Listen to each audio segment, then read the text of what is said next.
सर्वांना माझा जय शिवराय। तुम्ही आता बघू शकता हे सोनूचा ट्रॅक्टर आहे, त्याच्या हळूहळू पट्ट्यावर जात नाही। पट्ट्या करा त्याचं कारण आता तुम्हाला मोर सांगतो मी, याचं कारण काय आहे, याला किती खर्च लागला ते पण तुम्हाला मोर सांगतो।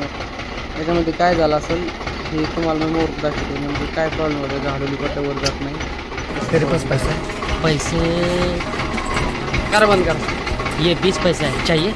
अरे नहीं यार, तेरे ये अपन कुछ नहीं करने वाला है क्या? जो कुछ भी करना है तुम लोगों को करने का है। अपन गाड़ी टेक्निक बताएगा। तुम्ही बघू शकता ही जी स्प्रिंग आहे ती स्प्रिंग त्याची तुटली होती। ही स्प्रिंग भेटते 50 ते 60 रुपयापर्यंत। याच्यामध्ये एवढ्या स्प्रिंग टाकल्यावर त्याचं काम झालेलं आहे। ती बघू शकता तुम्ही, तेवढी स्प्रिंग तुटली। त्या स्प्रिंगमुळंच आपली हाडोली पट्ट्या वर खाली होत नव्हत्या। आता स्प्रिंग टाकलेले आहे मी, आता पट्ट्या त्याच्या जागेवर काम करत आहे। आणि आता तुम्ही मोर बघू शकता, त्याची मी एक सेटिंग वगैरे करत आहे। जास्त हाडोली वर जात नव्हती। कस्टमरचं म्हणणं होतं की जास्त हाडोली वर जात नाही आहे, तर त्याचं सेटिंग करून त्याला थोडे हाडोली वर जाण्यासाठी ते सेटिंग करत आहे। व्हिडिओमध्ये बघू शकता।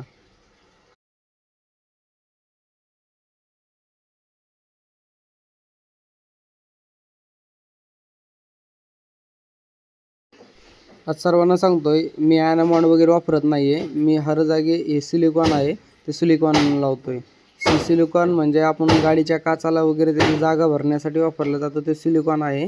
हे सिलिकॉन मी ॲनामॉडच्या जागी सिलिकॉन लावित असतो। जर हे सिलिकॉन लावलं तर याची एक पॅकिंगच तयार होते। तुम्हाला पॅकिंगची पण गरज पडणार नाही, त्यामुळे होईपर्यंत तुम्ही सिलिकॉनचा उपयोग जास्त करू शकता।